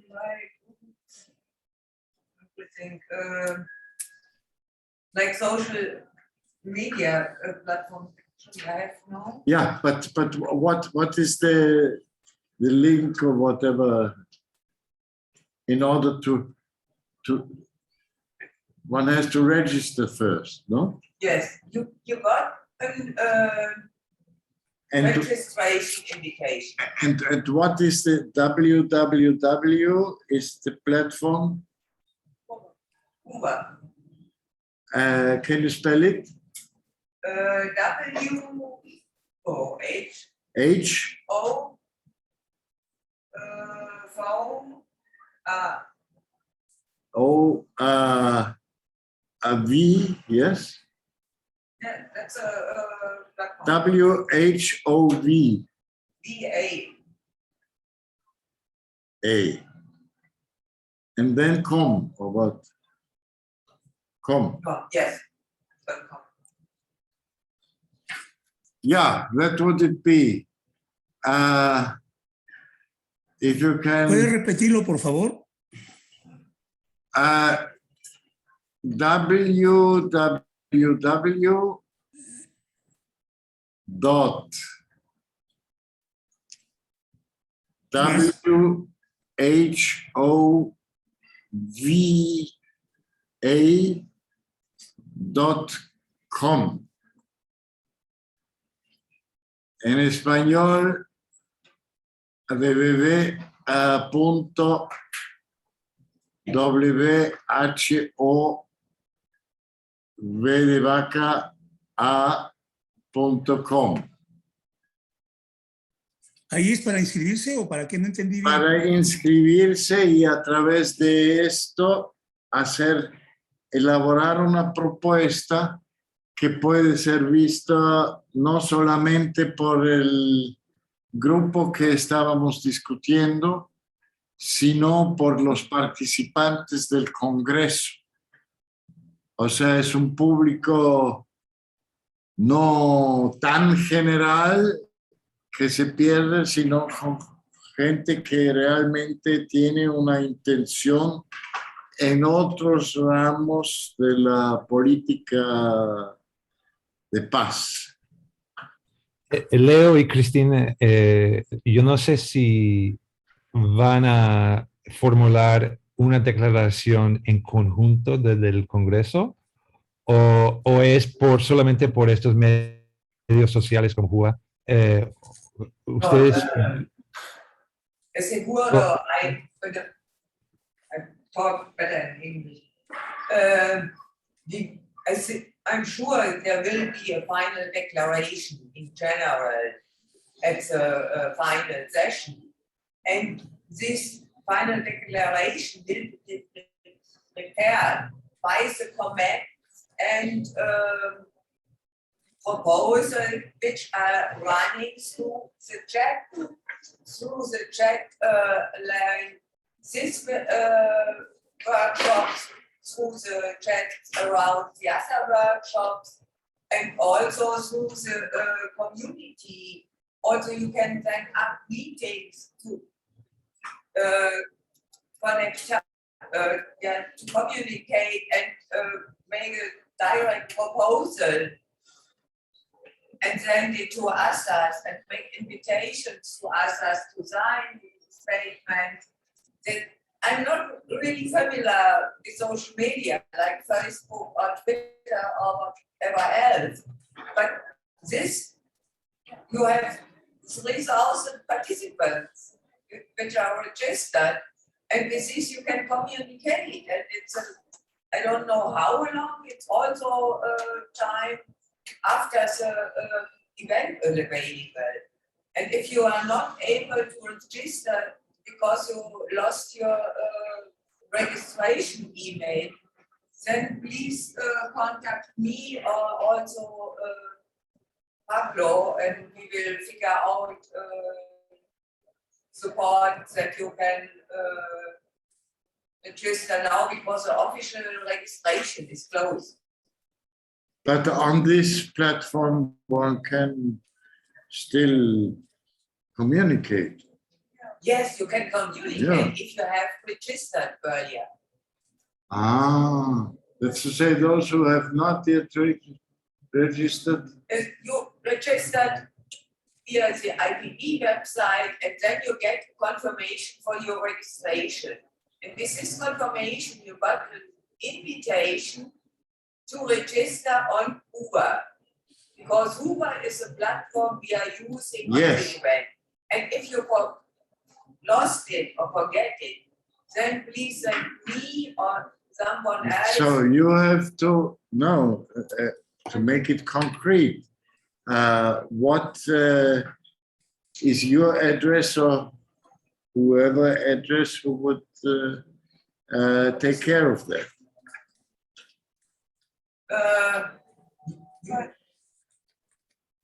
I think most here have the registered. So, I can help you later. No, it's not for me. I'm registered. You are registered, yeah. But I'm thinking for everybody. I don't understand very well why the registration is now closed. Henning wanted to speak. I cannot make the solution, but I make a network this afternoon between different workshops. And I come to you at the end with the same subject. The register is not closed because 3,000 people is full, I heard. But I think you can inside. I will make 3 proposals at the end. I was missing in the same workshop, like the title, you have just one room behind you on the same subject. The geostrategy was also touched the same subject. Why we are here, then I want to make some proposal, not in the online here now, and we can transmit it. I thought we are living in the time of the confrontation. First, we have the Warsaw Pact, and we have the NATO. Now we have the new pact, we know China, Russia, Europe, whatever. Those the weapons, why we have so much militarization weapons is in the mind. Reducing this, even more when it's over the Cold War. It's going on, and who is the loser? The question, who is the profit? We know it. The people are the loser. And not like the United Nations, they said, we the people, it's the industry of the weapons and the governments. But the people are the loser everywhere. Turkish, we were there together, the refugee camp in Lesbos, they spend money in the Turkish army and the Greek armies, and they put it on the same sound from a high level. Though if we have a message from the IPP, I think, it's first, we have to overcome in the mind of the head this confrontation politics we live every day in the newspaper. Russian confrontation there. This is why we need the cooperation and the cooperation. And we did it when we were organized also IPP in a small form. We go to the military base, to the weapons. What we do, International Action Day, which we already tried to do it, and you make a Woodstock there. We have to be stronger in our spirit of living. We need the help, we need to overcome poverty, and we have no reason to spend it in the smallest beautiful ever in this weapon industry. And IPP at the end would make an action day where the people, like in the Day of Human Rights, make a human right to peace. We propose 10 of September. We go now in Stuttgart. I leave you one message here. There is a church coming all over Germany. We go to Africa and Europe. We have Rammstein, and we have to be stronger than the thinking in confrontation instead of cooperation. This is why we make 30 years culture of peace. And I think at the end, we should not be in the bureaucratic system. We need the spirit is stronger for peace and solidarity than it is destroying.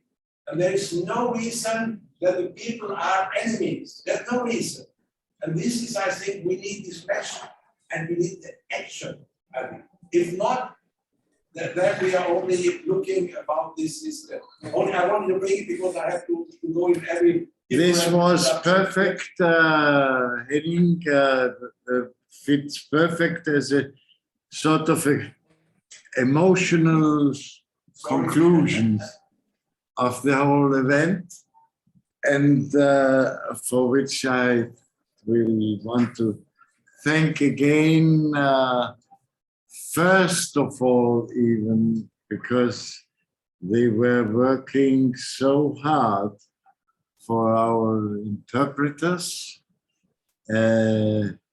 Thank you also for those who have made it possible to make a real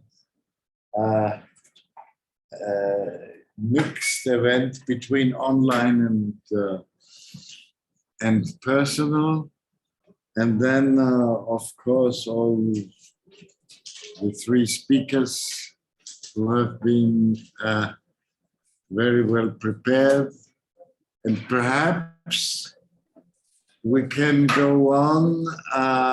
Let's do it like that, because otherwise, technically, that you all have my email address of those who are online.